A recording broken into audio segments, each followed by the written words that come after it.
Good morning students. Matter around us के बाद एक टॉपिक पे हम बात करेंगे, वो है मोल कॉन्सेप्ट। मोल क्या है, मोल के बारे में हम जानने की कोशिश करेंगे। आप स्ट्रक्चर ऑफ एटम पढ़ लिए होंगे, एटम एंड मॉलिक्यूल्स जो है आप पढ़ रहे होंगे, तो उसी से रिलेटेड जो है ये टॉपिक है मोल कॉन्सेप्ट। उसको हम समझने की कोशिश करते हैं कि मोल होता क्या है। और टॉपिक को स्टार्ट करने से पहले एक बार फिर से हम आपको याद दिला दें कि आप वर्ड बायोलॉजी 95 यूट्यूब चैनल को सब्सक्राइब करो, शेयर करो, बेल आइकन की घंटी को टच करो, जिससे कि आपको अपकमिंग वीडियोस के नोटिफिकेशन जो है मिलते रहें। इसके अलावा आप वर्ड बायोलॉजी 95-elearn.blogspot.com पे जो विजिट कर सकते हो, जहाँ पे आपको ये वीडियोस मिल सकते हैं। या अगर आप फेसबुक पे हो तो आप जो है www.facebook.com/rajiv-ranjan157197 पर जो है विजिट कर सकते हो, जो वर्ड बायोलॉजी 95 के नाम से पेज है। और इस पेज पे आपको जो है बायोलॉजी और मेडिकल साइंस से रिलेटेड जो है बहुत सारे वीडियोस और मटेरियल्स मिलेंगे। अदर देन दीज वीडियोस, ये वीडियोस तो होंगे ही, इन वीडियोस के अलावा भी जो है और भी बहुत सारे वीडियोस होंगे, बहुत सारे मटेरियल्स होंगे, जिनसे कि आप बायोलॉजिकल वर्ड के बारे में जो है और ज़्यादा से ज़्यादा जान पाओगे। तो हम जो है स्टार्ट करते हैं। मोल क्या है? मोल देखो, हमने जो है इस वीडियो का जो नाम रखा है वो मोल एंड इनोवेटिव अप्रोच। तो ये जो मोल एंड इनोवेटिव अप्रोच है, इसे हमें जानने की कोशिश करना है कि ये वास्तव में जो है ये है क्या। ठीक है, और यहाँ जो नीचे आप नंबर देख रहे हो, इस नंबर को अगर हम समझने की कोशिश करें तो जरा काउंट करते हैं कि जो है यहाँ पे कितने जीरो हैं, इसको हम जानने की कोशिश करते हैं। देखो यहाँ पे देखो 6 है, 6 के बाद 1 2 3 4 5 6 7 8 9 10 11 12 13 14 15 16 17 18 19 20 21 22 एंड 23, यानी 23 टाइम्स जो है जीरो यहाँ पे जो है 6 के बाद जो लिया गया है। ठीक है, तो जो है इसका क्या इम्पोर्टेंस है अभी आगे जो है हमें समझ में आएगा। ठीक है, फिलहाल जो है हम कुछ चीज़ों को समझने की कोशिश करते हैं कि जो है पहले अगर हम बात करें कि व्हाट इज मोल, तो मोल को समझने से जो है की बात अगर हम करते हैं तो इसमें देखो यहाँ पे क्या दिया हुआ है। जैसे शूज हम खरीदते हैं या कोई आइटम की बात हम करते हैं, उसमें एक शूज एक आइटम है, तो शूज के लिए जो यूनिट काउंट के लिए हम यूज करते हैं वो होता है पेयर, यानी शूज जो है हमेशा पेयर्स में होते हैं। और number of items per unit, एक पेयर में कितने होंगे? 2 होंगे। एग्स अगर हम लेने जाते हैं, बनानाज अगर हम लेने जाते हैं, ठीक है, तो जो है वहां पे जो है यूनिट जो यूज करते हैं काउंटिंग के लिए वो डजन्स करते हैं, और डजन में कितने जो है आइटम्स होते हैं? 12। ये ऑलरेडी आप जानते हो। पेपर लेने जाते हैं हम, पेपर को हम रीम में लेते हैं, और रीम में जो है पेपर के लिए यूनिट जो यूज करते हैं रीम, और रीम में कितने पेपर होते हैं? 500। जैसे आप मार्केट में जाओगे, A4 साइज के पेपर जो है अगर आप खरीदोगे, जीरोक्स पेपर जो आते हैं, तो एक रीम पेपर अगर आप खरीदोगे तो उसमें 500 जो है पेजेस होते हैं। इस तरह से ईयर्स अगर आइटम है तो ईयर्स को काउंट करने के लिए जो है यूनिट जो हम यूज करते हैं वो सेंचुरी, और सेंचुरी में कितने होते हैं? 100। ठीक है, तो ये जो थे हमारे पास डिफरेंट आइटम्स थे, और उन आइटम्स को जो है काउंट करने के लिए जो यूनिट हम यूज करते हैं, उस यूनिट में हमने देखा कि जो है ये जो है यूनिट्स में जो है आइटम कितने होते हैं, पर यूनिट जो है नंबर ऑफ आइटम्स कितने होते हैं। पेयर्स में 2, डजन्स में 12, रीम में 15, सेंचुरी में 100। उसी तरह से हम देखते हैं एटम्स के लिए जो है जो यूनिट हम यूज करते हैं काउंट करने के लिए वो होता है मोल। और मोल में कितने एटम्स होते हैं, क्योंकि आइटम क्या हमारा एटम है, तो 1 मोल कितने एटम्स को कंटेन करता है, जरा इसको देखते हैं। 6.02 इंटू 10⁻23। जरा इस 6.02 को अगर हम इस 0.02 को जो है क्या करें, 0.02 को अगर हम निग्लेक्ट कर दें, ठीक है, तो क्या हो जाएगा, 6 इंटू 10 टू द पावर 23 हो जाएगा। और 6 इंटू 10 टू द पावर 23 का मतलब ये हुआ कि 6 के साथ 23 टाइम्स 0, जो कि हमारे जो है पहले स्लाइड पे हमें दिखाई दिया था। तो अब आपको समझ में आ गया होगा कि वो जो है हमने 6 के साथ जो है 23 टाइम्स जो है 0 क्यों लिया था, ठीक है। तो ये जो है number of items per unit की जब हम बात करते हैं, तो यूनिट जो होता है एटम्स को काउंट करने के लिए मोल होता है, और एक मोल में कितने एटम्स होते हैं, 6.02 इंटू 10 टू द पावर 23। अब ये जो 6.02 इंटू 10 टू द पावर 23 जो नंबर है, ये नंबर कितना बड़ा है, ठीक है, how huge number this is. तो इसको अगर हम जानने की कोशिश करें तो चलो देखते हैं हम कि ये है क्या। देखो जरा कि a mole is the SI unit, a mole is the SI unit that describe the amount of substance. Mole को अगर हम डिफाइन करने की कोशिश करें तो मोल का जो डेफिनेशन होता है वो क्या होता है, a mole is the SI unit that describes the amount of a substance. यानी मोल जो है एसआई यूनिट है अमाउंट ऑफ सब्सटेंस का। जैसे आप ऐसा यूनिट पढ़ते हो, टाइम के लिए सेकंड पढ़ते हो, लेंथ के लिए जो है आप पढ़ते हो, इसके अलावा जो है आप जो है उसके लिए मास के लिए आप पढ़ते हो, ठीक है। तो जो है कि जैसे किलोग्राम, मीटर, ये सब जो आप पढ़ते हो ऐसा यूनिट, स्टैंडर्ड ये जो है इंटरनेशनल यूनिट जो होते हैं, इनको जो है आप जो पढ़ते हो, तो ठीक है। तो उसी तरह से जो है मोल भी जो है एक ऐसा यूनिट है जो अमाउंट ऑफ सब्सटेंस के लिए यूज किया जाता है। तो और 1 मोल कितना के बराबर है, 1 mole is equivalent to 6.022 into 10 to power 23 particles. Particles का मतलब क्या है, यहाँ पे पार्टिकल्स का मतलब है आयंस, एटम्स और molecules. Particles means ions, atoms और मॉलिक्यूल्स, इनमें से कोई भी जो है हम पार्टिकल के रूप में ले सकते हैं। अगर हमारे पास एटम्स है तो 1 मोल ऑफ एटम का मतलब यह हुआ कि 6.022 इंटू 10 टू पावर 23 एटम्स। अगर आयंस है तो 1 मोल ऑफ आयन का मतलब यह हुआ कि 6.022 into 10 to power 23 ions. Molecule हुआ तो 1 mole is equal to 6.022 into 10 to power 23 molecules. तो पार्टिकल में हम कुछ भी ले सकते हैं, आयंस ले सकते हैं, एटम्स ले सकते हैं, मॉलिक्यूल्स ले सकते हैं, और जो है उनको जो जब हम लेते हैं तो उसका जो एक मोल जो होता है that is always equal to the 6.022 into 10 to power 23 that particles either ions, atoms और मॉलिक्यूल्स। लुक हियर कि मोल कितना बड़ा है। Let us think how large a mole really is. जानने की कोशिश करते हैं हम। देखो जरा, a mole of seconds would last so long the universe would die out before it was done।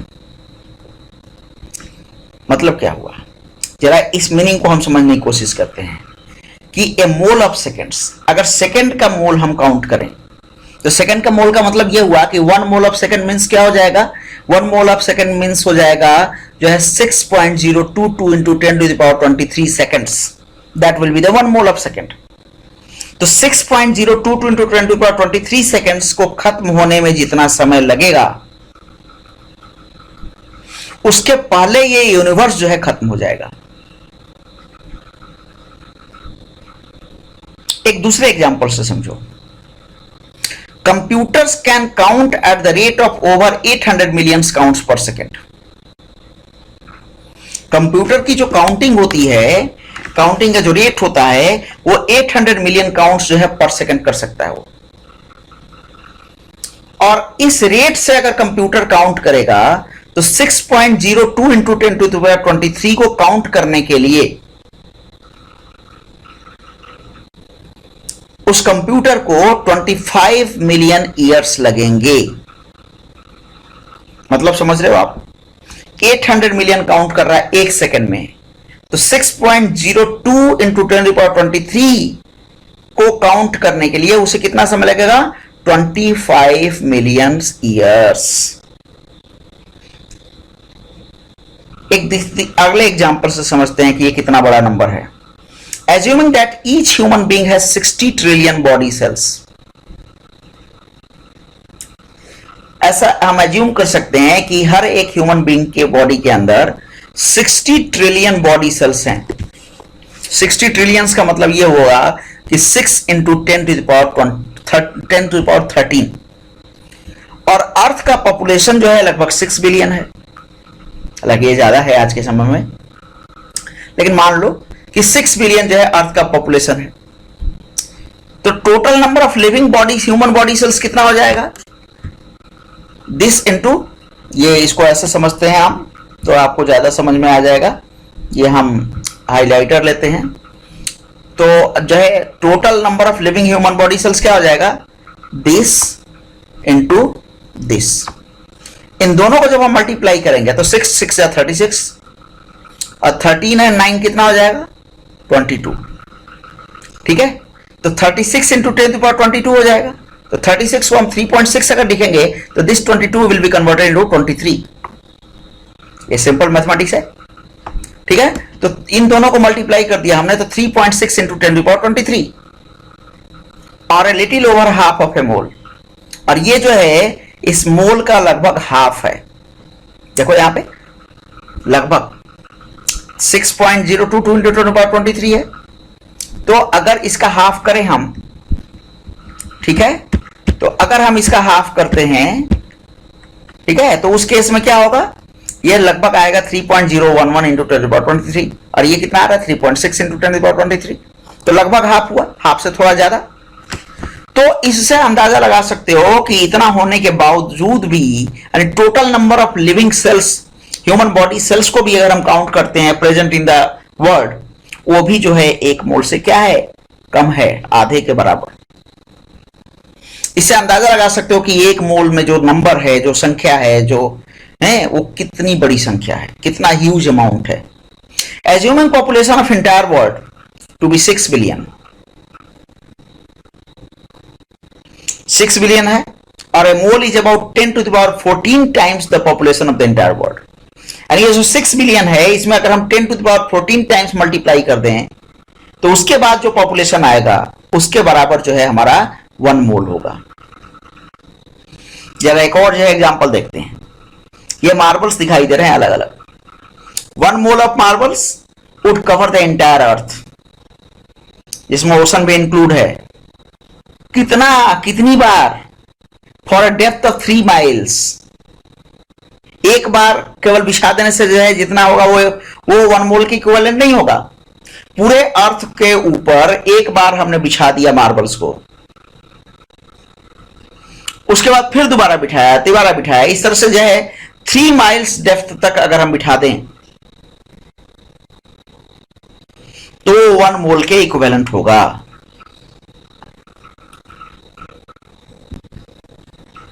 जरा आगे देखो। What if we were to have a mole of coins? अगर मोल ऑफ क्वांस की बात करें, ठीक है, तो देखो जरा।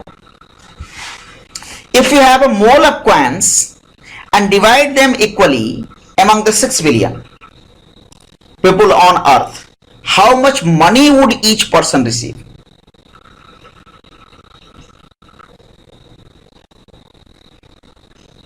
कह रहा है कि एक मोल जो है क्वाइंस के हैं और उनको 6 बिलियन पीपुल में इक्वली डिवाइड करना चाहते हैं, तो एक आदमी को कितना क्वाइन मिलेगा? और please express answer in term of rupees. यह देखते हैं कितना मिलेगा।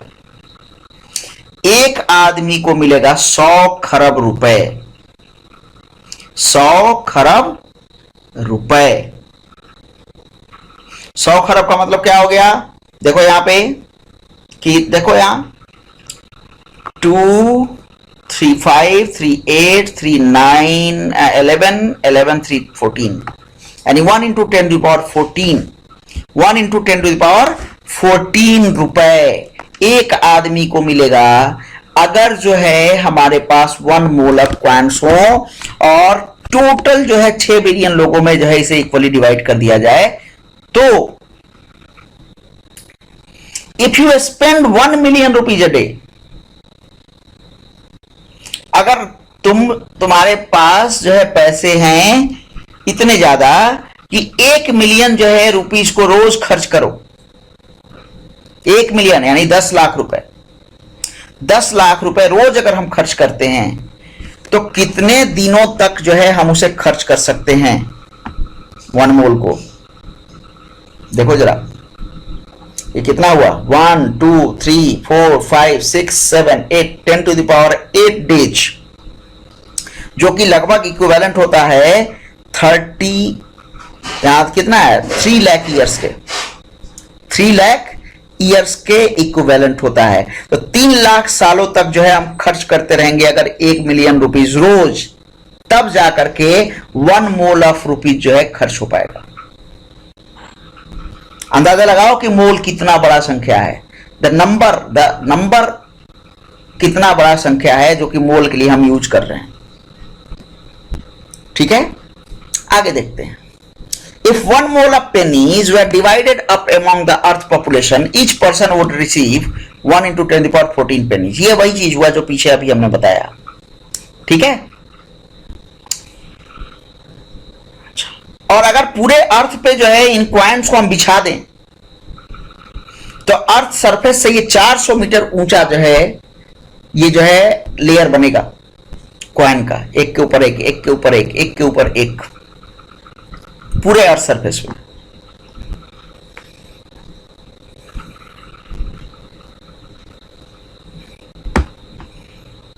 अब इसके बाद देखो यहां पे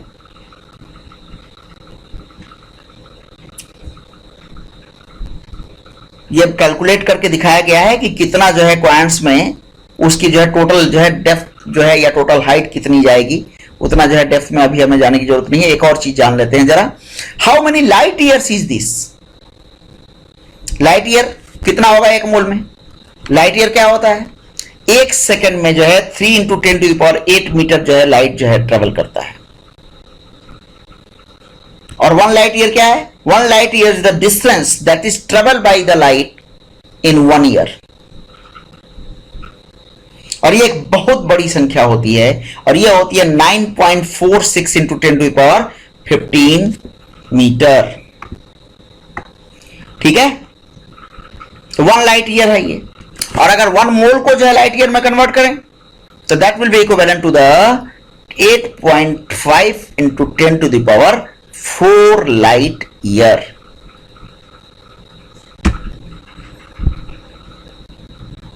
how many round trips is this through the moon. Moon का जो है अर्थ से डिस्टेंस जो है 3,64,000 किलोमीटर है। अगर माइल में इसे देखें तो 1 kilometre is equivalent to 0.62 mile. तो कितने ट्रिप की जरूरत पड़ेगी, कितने ट्रिप जो है हम लगा पाएंगे अगर जो है 1 मोल ऑफ डिस्टेंस को मेजर करके चले हम, तो that will be 1.098 into 10 to the power 13 trips. ये तो जो है कुछ ऐसे एग्जाम्पल थे जिससे कि हम जो है इसके ह्यूज इंपैक्ट को समझ सकते हैं कि मोल है क्या। तो mole of particle is equivalent to 6.022 into 10 to the power 23 particles. और पार्टिकल क्या हो सकता है? प्रोटॉन हो सकता है, इलेक्ट्रॉन हो सकता है, न्यूक्लियस हो सकता है, न्यूक्लियर मटेरियल्स हो सकते हैं। ठीक है, और mass of 1 mole of A molecular substance, अगर हम 1 मोल ऑफ मॉलिक्यूलर सब्सटेंस का मास की बात करें that will be called as molar gram, that will be called as molar gram. अगर एटॉमिक सब्सटेंस है तो उसे एटॉमिक मास कहेंगे। और अगर वॉल्यूम है, वॉल्यूम की बात करें हम, तो वॉल्यूम को जो है 1 मोल ऑफ गैसियस सब्सटेंस, अगर हमारे पास 1 मोल गैसियस सब्सटेंस का है तो उसका एसटीपी पे, एसटीपी का मतलब होता है स्टैंडर्ड टेम्परेचर एंड प्रेशर। ये होता क्या है एसटीपी? एसटीपी का मतलब होता है, एस का मतलब होता है स्टैंडर्ड, टी का मतलब टेम्परेचर एंड पी का मतलब प्रेशर। एसटीपी का मतलब हो गया टेम्परेचर इज एट 273 केल्विन। इसे एब्सोल्यूट टेम्परेचर मेजर करते हैं। 273 केल्विन का मतलब होगा 0 डिग्री सेल्सियस। तो एट 273 डिग्री केल्विन टेम्परेचर जो प्रेशर है वो कितना होगा 1 एटमॉस्फेरिक। जो नॉर्मल हमारा जो है एटमॉस्फेरिक प्रेशर होता है वो कितना होता है 1 एटमॉस्फेरिक। तो अगर जो है हम वॉल्यूम को मेजर करें गैसेस सब्सटेंस के 1 मोल की, तो एसटीपी पे होता है वो 22.4 लीटर, यानी 1 मोल ऑफ ऑक्सीजन और 1 मोल ऑफ हाइड्रोजन और 1 मोल ऑफ कार्बन डाइऑक्साइड, ये तीनों अलग अलग गैसेज हैं, तीनों को प्रॉपर्टीज अलग अलग होगी, लेकिन हमने क्या किया है मोल एक ही लिया, और मोल एक ही लेने के बाद जो है हमने क्या किया, हम उसको जो है मेजर करें तो चाहे वो जो है कोई भी गैस हो उसका एक जो है मोल 22.4 लीटर के इक्विवेलेंट होगा।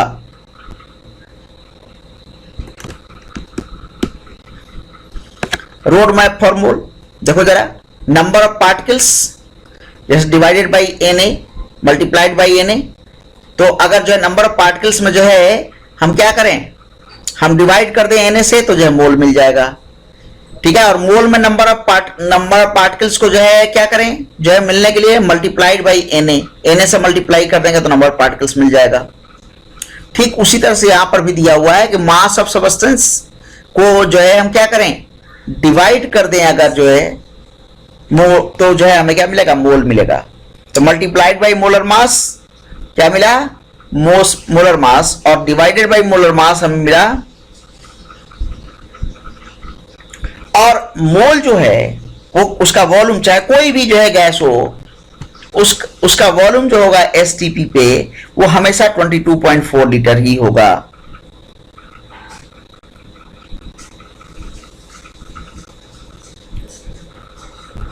तो 1 gram that is equivalent to 6 × 10⁻23 AMU। तो ये चीजें थी जिनमें हमने जो है मोल के बारे में जो है जाना, मोल के कॉन्सेप्ट के बारे में जाना। अब आपको मोल के बारे में समझ में आ गया होगा। देखो हमने यहाँ लिखा है कि do you think your students will now ever forget what A mole means in chemistry. क्या अब आपका कोई जो है छात्र जो है मोल क्या होता है केमिस्ट्री में भूल पाएगा? आपके ऊपर है, आप देखो समझो कि हमने मोल के बारे में क्या बताया और उसके अकॉर्डिंग जो है आप डिसीजन लो। तो ये था मोल कॉन्सेप्ट। आज के लिए बस इतना ही। Thank you.